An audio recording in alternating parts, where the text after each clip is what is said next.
And hello again, everybody. Shy Sox Fan 11 here with Geriatric Gaming, and we're talking today about the recent update that's upcoming, the developer update that was announced today. And I just wanted to share my thoughts on it. Whole lots of changes are upcoming, and as usually is the case with behavior, I have to kind of shake my head at a lot of the stuff that they're talking about. So unfortunately, I'm not technically proficient, so I can't actually put everything up here as I talk about it, but I will provide a link to their update post in my listing below. So just check below for the link to that post, and you can check out what the developers themselves have to say about their upcoming changes and compare them to what I think about them. Again, what are my opinions worth? Well, you know the old saying about opinions. Everybody has one.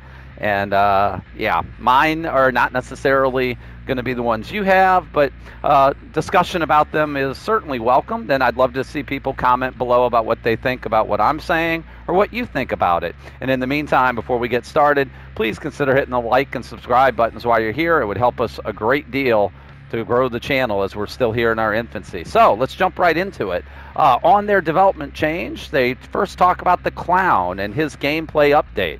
Apparently, they're going to be adding an additional gas bottle, something called the Afterpiece Antidote. This bottle will shatter and release a delayed yellow gas. Once that gas activates, anyone who steps in it is going to get a 10% movement speed bonus.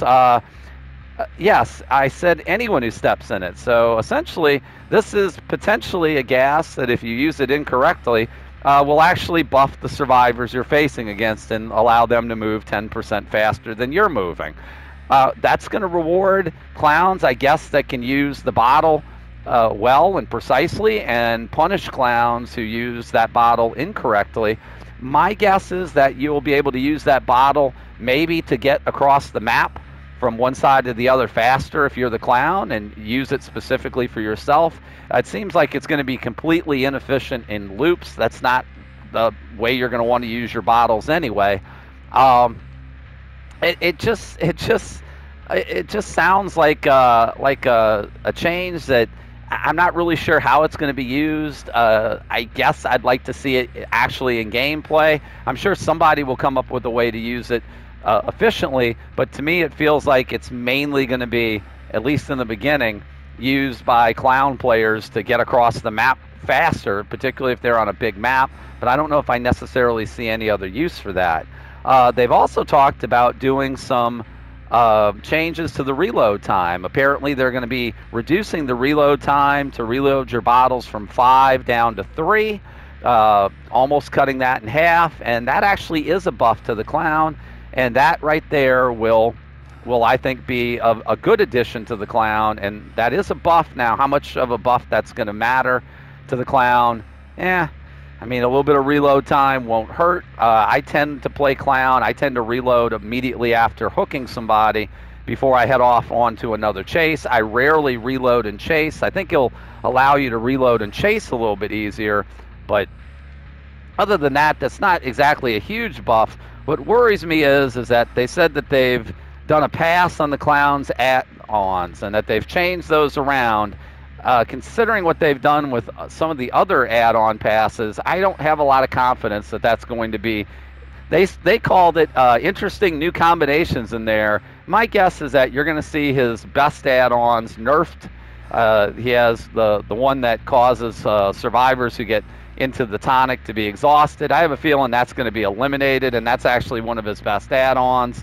The pinky finger, my guess, is another one that's going to be completely eliminated or changed in a way that makes it probably not useful. So my guess is that by interesting new combinations, we're going to see add-ons that just are not particularly effective on the clown. So again, we'll have to wait and see. They didn't go into specifics on that. But again, with behavior's past track record, I don't really have a lot of faith or confidence in it. And speaking of behavior's track record, so the next thing we can talk about is the HUD update. So they've now changed the HUD that you're familiar with. And judging by the pictures, you'll still have your perks in the bottom right. But now your generators remaining are going to be at the top in the middle. Your icon for your weapon, they showed a Huntress, for example, and that icon will be showing up in the bottom left, And now you're going to have pictures of the survivors next to the actual person you're playing against, and you will have a hook counter for that. Well, the hook counter is nice. That's going to be nice. And having the picture of the survivor, I've played games before as killer where I see a player name underneath, and I've said it before in matches, like, I don't know, are you on death hook? Now I guess I won't have to worry about that. Or when I'm chasing a survivor, I'll be able to immediately identify, okay, this person is the Kate, this person is the Dwight, this person is the Nancy. It's going to make things a little bit easier. Those were good, but why are the survivors now up in the upper left, and your weapon or your attack, your special ability or power is in the bottom left, and your generators are up at the top, and your perks are in the right? There's literally something all over the entire screen. If you look at the pictures they provided, there's something covering everything except the upper right hand corner of the screen. And to be honest, I think it's a terrible design. When you play the game, you really want to have everything focused in as little an area as possible. You want to just be able to divert your eyes. Hey, I'm checking my HUD, I'm checking this, I'm checking my screen, I'm checking my HUD, I'm checking my screen. It's very difficult. It's one of the reasons I don't run whispers, which is a really good perk, because whispers you not only have to hear, but you also sometimes have to look down to see whether or not it's lighting up or shutting off is just as good an indication. And I don't like diverting my attention back and forth too much, and that's on an easy HUD. Now having literally to look at all parts around your screen to get information that should have been in one area seems not only counterproductive, but it's unnecessary. It's one of those things, and I'll compare it to when they changed the aura readings, and they changed when people had any perk that had an aura reading, it turned literally survivors and the killer into little stick figures. It was almost impossible to see. That was a change they made that nobody asked for, that everybody hated, and that eventually they reverted. Where are the people that were asking for the HUD to be updated? I don't think that's a change that needed to be made. And what's scary is, with all of the bugs that are in this game, with all of the issues that are in this game, all the perks that could be changed, all the balance problems, all the number of things, the matchmaking, and we'll get to that in a second, all of the problems in the game, you're changing the HUD? The fact is, I don't care what team works on what. I know there's a cosmetic team, and there's a balance design team, and I guess there's a quality control team, though you wouldn't know it by seeing all the bugs that come out in the game. But whatever it is, as a company, Behavior has resources allocated to Dead by Daylight, and they could choose to allocate those resources in whatever way they need to. And every time they allocate any amount of resource, whether that be financial or manpower, to something that does not need to be changed or addressed, it's a complete waste for the game, and it doesn't make the game any better. The fact that they spent any time, even if it took them 3 minutes and one developer doing 3 minutes on a coffee break to change the HUD, that's 3 minutes they could have spent better doing something different to address something in the game that actually does need to be changed. The HUD didn't need to be changed, and so far I've heard other people commenting. Universally, I think this is already something that's going to be disliked. Is it going to actually be implemented? Well, the developers don't seem to listen to the community for the most part either, or at least parts of the community they don't seem to listen to. So we'll see.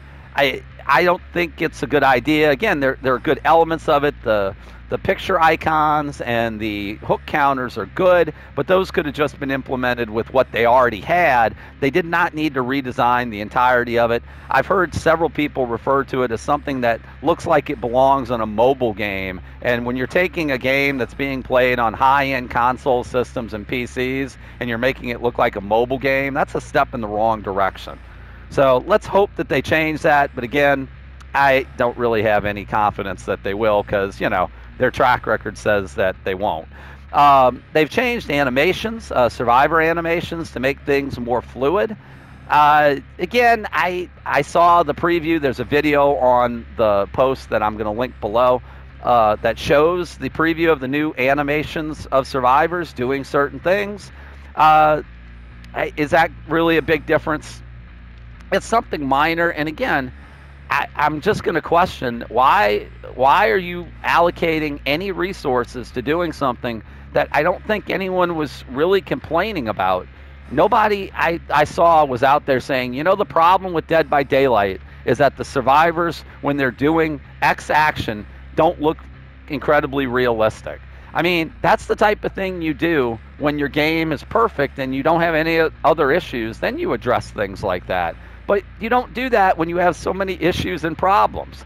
I mean, that's honestly like saying, hey, I just bought this new giant screen television to put in my living room of my house. But oh, by the way, my air conditioning and heating unit is busted and hasn't worked for 2 years. So alternatively, I freeze during the winter and I burn up during the summer. But hey, I have this brand new television.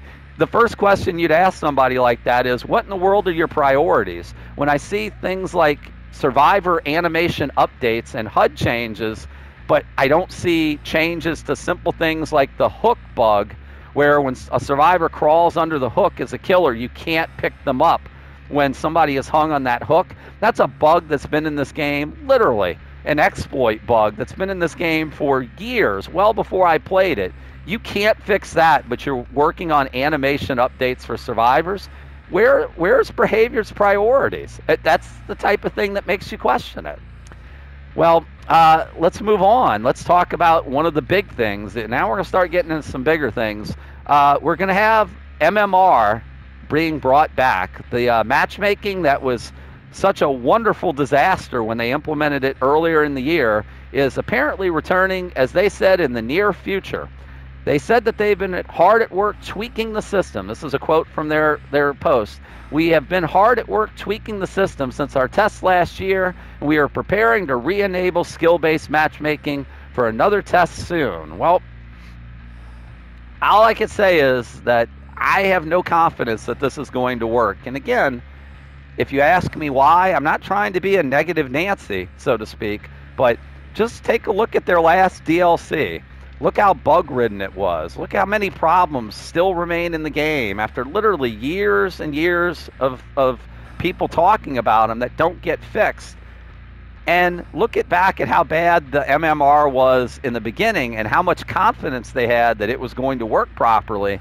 And it was a complete, utter disaster. I have a whole series of videos, and I may try to link that below or drop a card in this video as well, that you can check out, where matchmaking pitted me at my killer rank against survivors who had no business being in a game with me. And as I said during these videos, I'm at the time was not that good of a killer. I'm technically not that great of a killer now, but to be fair, I was even worse then, and I was being faced up against survivors that were just completely outclassed in these matches for the most part, with the strange exception of the pig, where I just kept getting nothing but rank 1 and rank 2 survivors that were running me around, and this was before I was a red rank killer. So matchmaking was a complete debacle when they introduced it. Universally, it was hated, and now they're telling us that once they're happy with the matchmaking ratings, they're going to turn the system on for good.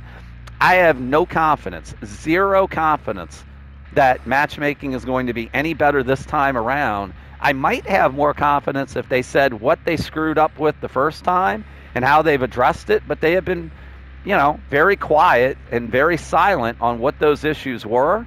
And I'm certain that if we ask them in in their developer streams, or if we ask them on the forums, hey, what were the problems before and how have you addressed them, we're not going to get straight answers for it. And that's a problem, because if you can't even explain to us what was wrong and what was going wrong to begin with, why should we have any faith that you know how to fix it, that you did fix it, and we're not just going to see a repeat of what happened the last time? My fingers are crossed. A good matchmaking system would be wonderful for this game, because it's completely broken in its current state. But again, based on Behavior's track record, I have no confidence this is going to work properly, and I think it's going to be a disaster. I hope I'm wrong, but I have a feeling we'll be adding to those matchmaking video playlists with more matchmaking videos in the future. Something else they're doing with getting rid of ranks as a way for matchmaking is they're doing rank rewards. So they're going to be giving blood points away, starting at, if you're at rank 20, I guess for rank reset, you'll get 10,000 blood points all the way up to 250,000 blood points if you're rank 1. And that sounds like, hey, that's a great deal and a big reason to do that. You can make 250,000 blood points without a sweat. During my Survivor stream last night, I made probably 200,000 blood points over the course of the stream, just playing normal Survivor matches without anything particularly special. You play Killer, you play Barbecue and Chili, you can get 250,000 blood points in no time flat, unless, if you're not playing Barbecue, it's going to take a little bit longer. But Killer rounds, you get 25,000 points in a really good Killer round. You play 10 Killer rounds, and that's your 250,000 blood points. So overall, that's not exactly a monstrous blood point bonus for rank 1. And, if you're at rank 8, for instance, which is, right in the middle, you're still getting 150,000 blood points. So is it 100,000 blood point difference worth grinding up to rank 1? No, not really. But what makes it interesting is that every month, everybody will be reset to rank 20. So if you do get to rank 1, they're going to send you right all the way back down to rank 20. And we've talked before about what a grind this game can be. So my question is, why do that? If rank has nothing to do with matchmaking, then why reset your player rank to begin with? If you're able to achieve rank 1 and stay at rank 1, why bump you all the way back to rank 20? I'm sitting at rank 3 currently. I am attempting to get to rank 1, have not made it yet.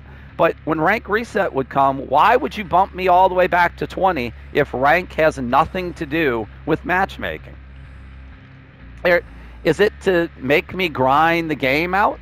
I believe that the reason that they would be resetting everyone to rank 20 is simply to make everybody have to continue to grind the game. And I understand someone will say, well, you could not play the game for a whole month. If you're rank 3 and they don't set your rank back, then you'll just keep collecting.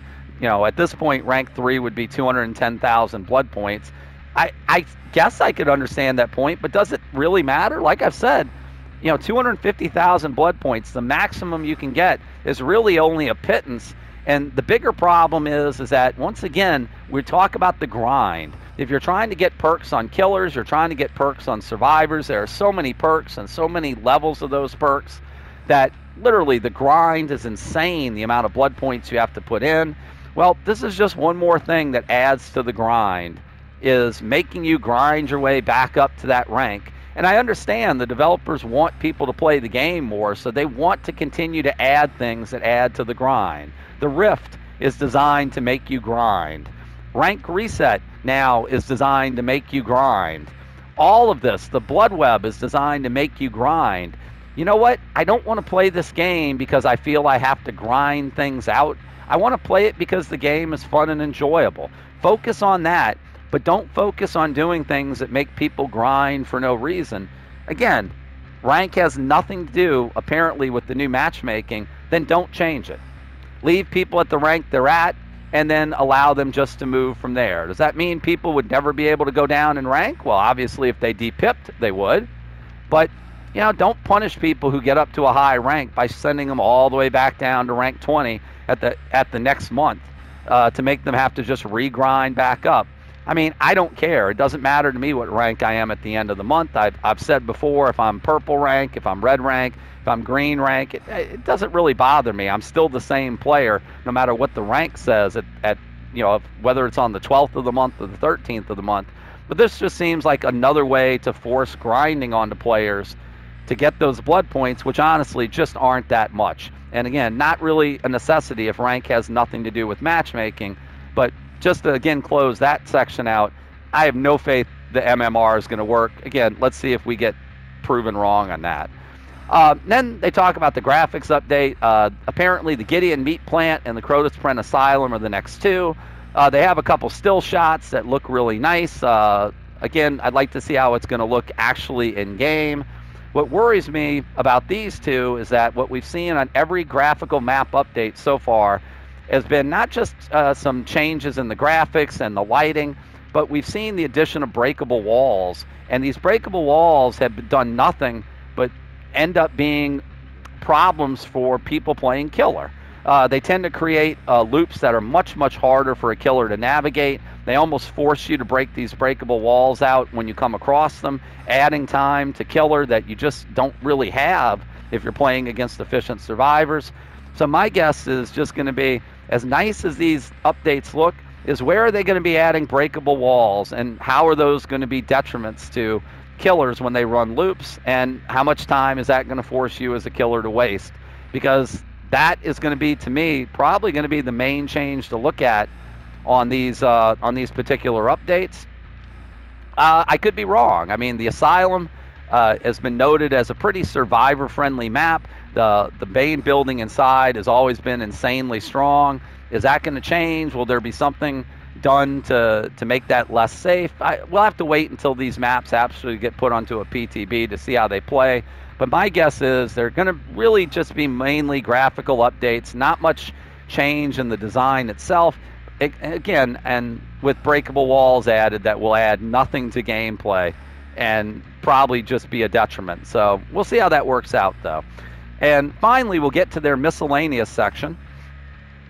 They are going to be giving the Wraith, they call it true invisibility, which means that now the Wraith, when he's beyond 24 meters, will be completely invisible.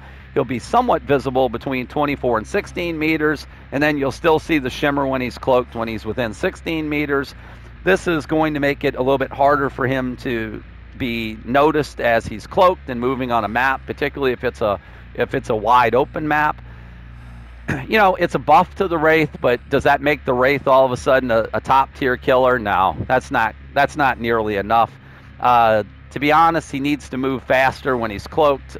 There are add-ons that allow him to do so that honestly should be his base kit speed. That hasn't been changed. This is a minor change that will make him a little bit better to play, but honestly, it's not anything earth-shaking or life-altering for him. At least it's not a nerf, though, right? The Trapper. They've changed the escape mechanic for his traps. I've played Survivor before, and I tend to have terribly unlucky time with traps in that, you know, I'll get into a trap and it might take me 10, 11 tries and I can't get out of the stinking trap, and I get down by a trapper who's come all the way across the map. Apparently that's not going to be the case anymore. They're going to be changing it to where between 1 and 3 attempts, your chance to escape is going to be lower. 4 attempts, it'll be about the same. 5 to 6 attempts, you'll have a better chance of escaping. That's going to eliminate these I was in the trap for 12 tries and couldn't get out. And it's also going to eliminate the, hey, I stepped in a trap and I got out on my first attempt. So if you play Trapper and somebody gets trapped, you're not going to see as many first attempt escapes as you might have before. Again, this helps. Anything that helps the Trapper is a positive. One more time, many people who play Trapper and people who have played this game a lot longer than I have been saying that something needs to be done to change the Trapper's either trap locations when the match starts, the number of traps he can carry at the beginning, the fact that you have to run a bag as a Trapper as one of your add-ons is just ridiculous and a sign, you know, that needs to be changed. And again, they're changing the escape mechanic, but where are these changes? I'm not going to hold my breath. People have been asking for them for a long time, but, you know, I guess allowing the Trapper to have a couple more traps on the map or spawning them closer to where the Trapper spawns or simple things like that are just too difficult for the people who code this game to come up with, apparently. They have a deep wound adjustment. They're reducing the timer from 30 seconds to 20 seconds. Deep wound is a bit of a joke. The number of times I've seen somebody go down because they didn't mend in time have been almost non-existent. I actually had it happen in one of my killer rounds not that long ago where someone went down who had borrowed time and didn't mend themselves or in time off the borrowed time status, and I couldn't even find them. They had gotten across the map, and I was so shocked that someone actually went down to it. I didn't even really pay attention to the vicinity they were when they actually got down. I don't think that's going to really make any difference. They changed diversion. They're going to make the time to activate diversion easier, make it more usable. That's a fun perk. I still don't think anyone's going to run it, but you know, anything that helps that is not a bad thing. Fixated is a perk that will now remain active when you're injured. That's a good change. We're going to skip the big one for a second and go on to the other ones. We'll talk about the big one last. Iron Maiden. Before, you would be exposed when you exited a locker within 15 seconds. You'd be exposed. Now that's increasing it to 30 seconds. That's a buff. Not enough to run the perk, though, unless you're a huntress who would be running it anyway, potentially. To be honest, I would have increased it to 60 seconds and really made the exposed status something to worry about. 30 seconds, I still don't think is going to be long enough to warrant running the perk. They changed open-handed. Aura reading bonuses are getting changed. Yeah, I mean, is that going to mean it's going to all of a sudden show up in the meta build of anybody? I don't think so. It's a buff, but one that's probably meaningless. And they've changed Second Wind as well. They reduced the time it takes for Second Wind to heal you after you've been unhooked. Again, it's a buff to the perk, but I don't think anyone is going to be running it from a survivor standpoint that wasn't running it already as part of some meme or strange build. If you're running the meta perks as a killer or as a survivor, you're still going to be running them. You're not all of a sudden going to be running open-handed or Second Wind. If you're running meta perks as a killer, you're not going to be running Iron Maiden. These are not really changing anything.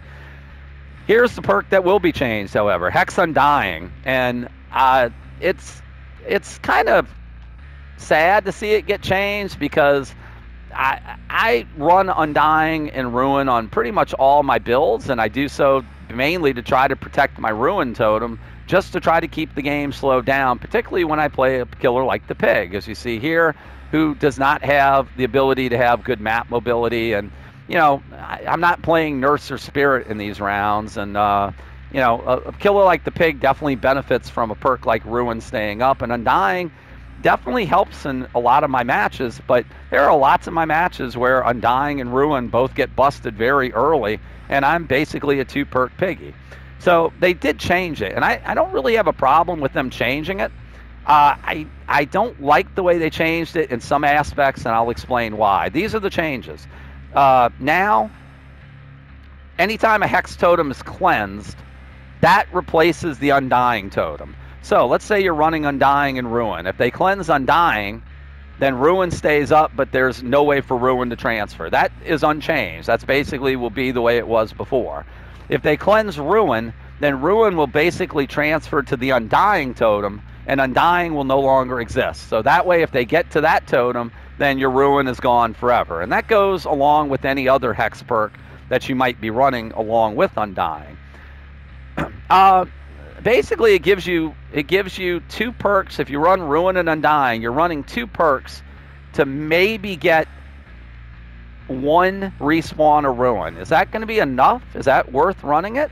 I'm not sure. I honestly would have to look back at my matches and count the number of matches where Ruin and Undying were busted in a timely fashion, where Ruin lasted, where it respawned maybe once and that was it, or maybe matches where Ruins respawned multiple times and stayed up the whole match. I'd actually have to look back at my matches and see, because, you know, maybe I'll look back and be like, you know what, Ruin only respawned once the entire match in, you know, 70% of my matches, therefore this doesn't really change it. That may be the case. So, you know, I may be slightly overreacting. I feel like it's a, you know, it's definitely a huge nerf to the Ruin Undying combo, which for many killers is their primary and only source of generator regression that they can get against generators that seem to fly very quickly, particularly if you're on larger maps. So I may actually do that. I'm the type of statistical nerd where if I actually have the time to go through things, I'll look through and maybe look back at my matches and see what those percentages were. But you know, that's obviously a huge nerf to the perk. They did change, however, something that will buff other perks. Before, whenever a perk, a Hex perk was totem was cleansed, that was a token-based perk. Then when that Hex transferred, those tokens did not transfer. Now, those tokens will. So if you run I don't know, Huntress's Lullaby, which, why are you running Huntress's Lullaby? Honestly, if you play against really good survivors, they're going to be able to get those skill checks, and Lullaby probably is not that big of a deal for you. But if you run Huntress's Lullaby, you get to 3 stacks, they cleanse it, you have Undying up, you're going to keep your 3 stacks, and you'll keep your advantage. The totem it's really going to work well on is Devour Hope. Once you get to 3 stacks of Devour Hope, that's a totem that normally survivors don't realize is even up on the board until somebody gets downed with it, with the exposed status. And that's the point where survivors begin frantically looking for Devour Hope, because they realize they're very close to being in a position where they can get moried. Now, if you're running Undying and Devour Hope and you run up against a team that's ignoring totems, and still a lot of teams do that, once you get to your 3 stacks of Devour, then you are guaranteed that it doesn't matter what totem they cleanse first, Devour will be up for at least 2 totem cleansing. And when everybody is a 1-hit down at that point and close to being moried on the spot, that could be huge. So the irony is, I think you may see a lot of people transfer from running Ruin and Undying to running Undying and Devour Hope instead, and that potentially has the possibility to be an even more powerful combination, which I'm sure if that turns out to be the case, then we're going to see a revert where the tokens will be taken away, or where Devour Hope will get nerfed in some fashion. Because honestly, the other thing I would mention, and let me finish off with Undying, the other thing is that now the aura reading will only apply to dull totems. And that honestly seems a little silly. My thought would be is that, you know, the aura reading has always been overblown. When I play Killer, I do see people on totems from time to time, but it's very rare if you look at my matches that I'm actually taking advantage of that. My thought would be is that the aura reading should apply to the totems that are actually lit, the ones you want to defend. So Undying and whatever other totem you have up, those are the 2 totems that you would have the aura readings for. And if survivors are breaking dull totems, you don't see aura readings when they pass those. To me, it's completely backwards that it would apply to dull totems only. If I see someone breaking a dull totem, I'm probably not going to be heading after them. If I see somebody on one of my lit totems, I definitely am. And that would seem to be the way you think the totem defense would work with aura readings. But of course, it just feels backwards. And again, you know, it doesn't surprise me. The developmental team doesn't really seem to get it right on very many occasions. So the fact that this seems kind of backwards in their logic, well, that's not really a great surprise. My biggest issue with all of this, again, you know, is this going to make a big difference? I may stop running Ruin and Undying. I may go back to running Corrupt and a different perk. I may start running Pop and Oppression on some of these builds. I may just go with completely different builds altogether. Like I said, I've been running with my Doctor build, the Pop and Oppression perk lately, with a decent amount of success. So maybe that's going to be my change on some of these other killer builds. My question is, again, for the developers, you know, Hex Undying has been out 3 months, and we've seen immediate changes to it, because there's been a lot of complaints by survivors that, well, the perks are unfair, as if people can't cleanse totems.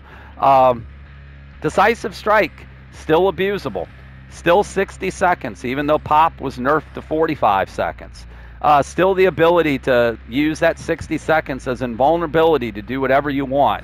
Jump on a generator, cleanse a totem, unhook another survivor, heal somebody with complete immunity because you know you have your Decisive Strike up. And then there's, of course, the locker baiting, where you just jump into a locker knowing that you can't be pulled out of the locker without being able to get away with your Decisive. When is this getting changed? My guess is never. There have been complaints about Decisive and Unbreakable, and I honestly don't have a problem facing either of those perks as Killer. I rarely get hit with Decisive Strike in my matches because I don't go after people who have been recently unhooked unless I have no other choice. Unbreakable doesn't tend to bother me either, as I only slug very situationally.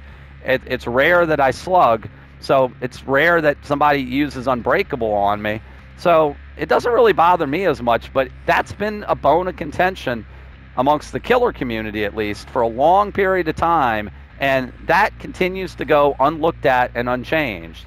I'm not even going to get into the whole I'm not even going to go into the whole key change where we have not had any change with keys. You know, we were promised that Moris and keys were being looked at. Well, Moris were basically made useless and something that now I completely avoid in my blood webs because why run them? We're still waiting on a key rework, devs. I mean, you know, how long is that going to take? You were able to do survivor animation changes, but you can't do a key rework. Huh. I wonder why. Could it be that 80% of your player base are survivors, or 80% of any given game are survivors? My guess is if you had to look at the player database, if you had to base things off of the immediate queues I get when I play killer and the lengthy queue times I get when I play survivor, my guess is that more than 80% of your player base is playing survivor, because the killer experience can sometimes be a very unfun experience, particularly as you go up higher and higher in rank. And again, I looked through this, and you know, major change to the killer meta almost immediately after it became the meta, and survivor metas continue to go unchanged now for well beyond the time I started playing this game until now. So I'd like to think there's no bias in the developmental team. I would like to think that there's no one saying, hey, we have to keep the survivor side happy because they're the ones that buy the cosmetics and they're the larger part.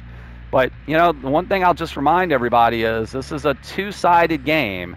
Without a killer, you can't have a game if you're playing survivor. If you're survivors, you know, you need a killer if you're playing survivor. If you're playing killer, you need survivors. You have to have a game that's balanced enough to make people want to play both sides, and frankly, you just don't have that currently. And you know, nothing I saw in this patch that's going to be coming up, nothing I saw in this update, this update that's going to be coming in January or whenever it's going to be, whether it's the matchmaking that's probably not going to work, whether it's going to be the grind that's going to continue to be the grind that they're not addressing, whether it's the crappy new HUD that no one seems to like, whether it's buffs to Clown that, you know, honestly are not really going to change him all that much.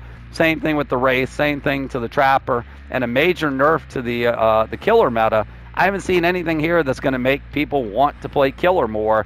And honestly, one of the bigger problems you have right now, the two biggest problems I think that are in this game are matchmaking, which tends to be terrible, but I think that's because you have so many people playing survivor and so few killers. In order to reduce those queue times, you end up with these horribly mismatched lobbies. I think that's part of the problem. And then again, that goes back to just not enough people playing killer, particularly at certain ranks. And I think that that is part of the problem that just continues to be ignored by the developers. And the worse it gets, it's just going to continue to be exasperated. And nothing I saw in this update makes me think that the developers have a clue how to fix those problems, which are the major problems. They keep trying band-aids, and they keep trying little minor things, and they keep wasting resources and manpower on things like the HUD that didn't need to be changed, and probably on the MMR, which is going to be a disaster, without fixing the main mechanics of the game.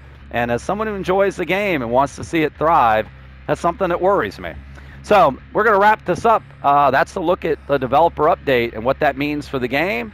Please feel free. I'd love to hear everybody's comments below. If you agree with me, that's great. If you disagree with me, please, in a polite and friendly way, tell me why you disagree, and we can have a nice civil discussion, and perhaps you'll say something that will change my mind or maybe highlight something that I might have missed here. Discussion is always good. Civil discussion is always good on what is going on, and I'd love to hear everybody's thoughts about what you think needs to be changed, what you think needs to be addressed, what you think about what's going on in this update. And if you feel good about it, if you feel indifferent about it, or if you feel unhappy about it, I'd love to hear from you. In the meantime, again, hit that like and subscribe button while you're here. New videos pretty much on a daily basis, and follow us over on Twitch at Geriatric Gaming 11. You can be notified when we go live there.